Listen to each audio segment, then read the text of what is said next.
Hello and welcome into the latest edition of ESPN FC. Kay Maureen, Alejandro Moreno here in the studio. Lots to talk about today, starting with the Premier League title race where things are heating up after Arsenal have just 2 wins from their last 7 matches in what's been a bit of a wobble at the top of the Premier League table. We want to hear from Mikel Arteta and what he's had to say about things after their latest draw. Does it raise question marks about the mentality within the team? Because out there tonight, it looked as if they were struggling under the pressure, under the expectation. You know, you're out there to go 7 points clear. I think any question, any criticize, any opinion, you have to take it on the chin today. I mean, that's it.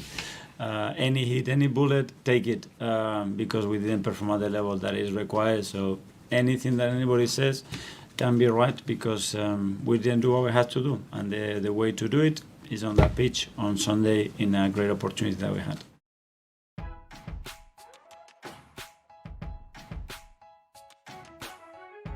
That was 2 draws, as you can see there. Then came the loss to Manchester United. Then we saw back-to-back wins at Leeds and against Sunderland. But then it's been 2 draws once again, including yesterday's 2-2 result. And in both of those draws as well, they gave up a lead. And next up for them, it is the North London derby at Spurs. So, tricky times for Mikel Arteta's men right now. Fjørtoft, Frank Leboeuf and Kieran Gibbs. Kieran Gibbs joining us right now. Welcome. And he's got a smile on his face. Do you feel the pressure? Yes, Kieran. Go Do you easy, feel the go pressure? easy. Go easy on me today, guys. Please. Yeah. I'm already going through it. Yes, definitely starting to feel the pressure. There's no hiding that. It's a big blow. It's a big blow. I think psychologically more than anything. And listen, when you cross the white line, there's never a guarantee that you're going to leave with 3 points. That's the first thing that you learn, especially when you play in the Premier League. But I think more than anything, I think it's the manner in which they're just dropping these points. Those little moments, lapses in communication, concentration, being below the technical standards that they set themselves, and it's that poor game management at the moment that's letting them down. I think the game management is a big one, because you're going to always have mistakes. You always have these moments in football. They're going to go against you. They're going to go for you. But no disrespect to Wolves. I think they've conceded 16 goals. I think this season. Sorry, scored 16 goals, and we've conceded 4 of them. But I think on top of that, what's more worrying is that we've conceded 18 goals, and 4 of them we've conceded against Wolves. And this is the best defense in Europe. So it doesn't even sound right. It doesn't really make sense. It's I've never seen a team that has so many reasons as to why they should win the league, at the same time as starting to have many reasons why they shouldn't. So they're kind of like a big oxymoron at the moment, and it's hard to put your finger on it. But there's still a lot more to come from this team. So I'm like, I still have faith. Jan, how would you put your finger on it? I will put my finger on it that the 2 draws were a bit different, because the game at Brentford, I was there. That was one of the most intense game I've seen for a long time. That was a great football game. Arsenal were on it. There were set pieces. They were battling for it. And at the end, they should have won it with Martinelli when he was on his own there, one against the goalkeeper. What was interesting with the game against Wolves is that everything went for Arsenal. They got an early 1-0, calmed the nerves, and they were unbelievable, much better than Wolverhampton in the first half. I mean, that was amazing how much better they were in the first half. But how they then can take themselves down to that level that they have in the second half, it's beyond me to understand. So is it coming down to a strength of personality here for this Arsenal team, Ali? I will tell you this much, Kay. I've been saying all along that when you compare both teams, and really it's the only teams that you can compare to each other in the Premier League, Arsenal, I think, much like Jan, Arsenal should be better than Manchester City. And let's not forget, while Arsenal have had this struggle, it's not like Manchester City have been perfect. Had Manchester City been close to perfect in this same run of games, they would be top of the league already, but they've dropped points themselves. I look at Arsenal, and yesterday was the first time The first time this whole season in which I said,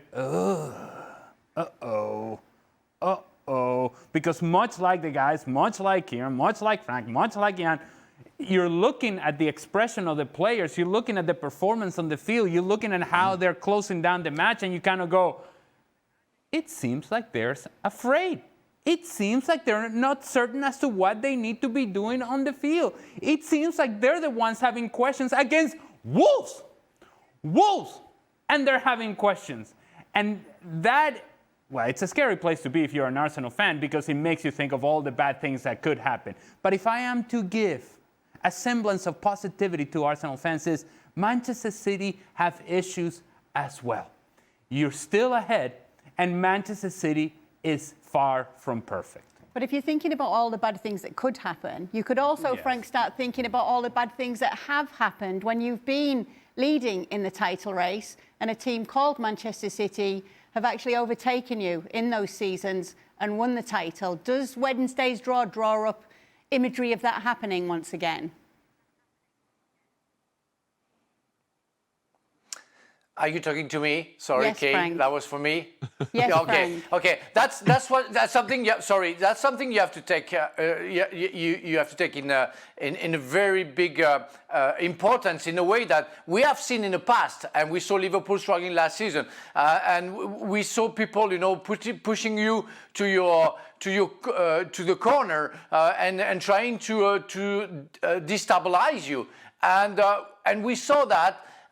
We saw that it's possible to any teams, even the best team in England, which Arsenal is right now, they can change their mind because they get fragile and because they feel the pressure. It's why we love that game. It's because it's a human being game where everything goes into details, and the pressure that you get can take something out of you, and that's absolutely crazy. If I was to pick any holes in that, it would probably be, I feel like Jurriën Timbers played a lot of football, and I think he might be due a rest. You got Ben White waiting behind you, who's perfectly capable. He knows, how to play at this level, and has done great for Arsenal since he signed. So maybe there's that. Listen, they still have had an alarming amount of injuries, so even though their squad is deep, I would like to think where they would be if they didn't have such a big squad this season. But I think he's rotated his front kind of 4 or 5. I think he's rotated them pretty well.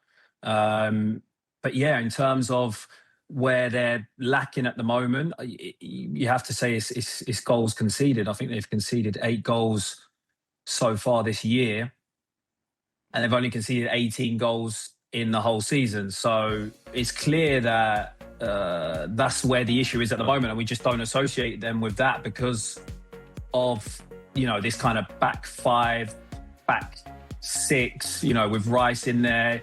They just don't concede many, and that's where you're seeing their numbers increase at the moment with conceding goals. So maybe there's something that needs to be done. Maybe there's something that needs to be done there. But I think that's tongue in cheek, to be honest. I still think that you gotta bounce off of this, as quick as you can. I think it's going to sting, but there's no doubt that they have got it in them at this point of the season. They just have to, as Mikel said, they have to go through this pain barrier now and use that pain and turn it into positive performances. It's easier said than done. And listen, criticism is always the price of ambition. So they're gonna have to take what comes with being ambitious. They're trying to achieve what no team has achieved in the Arsenal team for 20 years. If I were an Arsenal fan right now, I would be very nervous just hearing Kieran's tone of voice.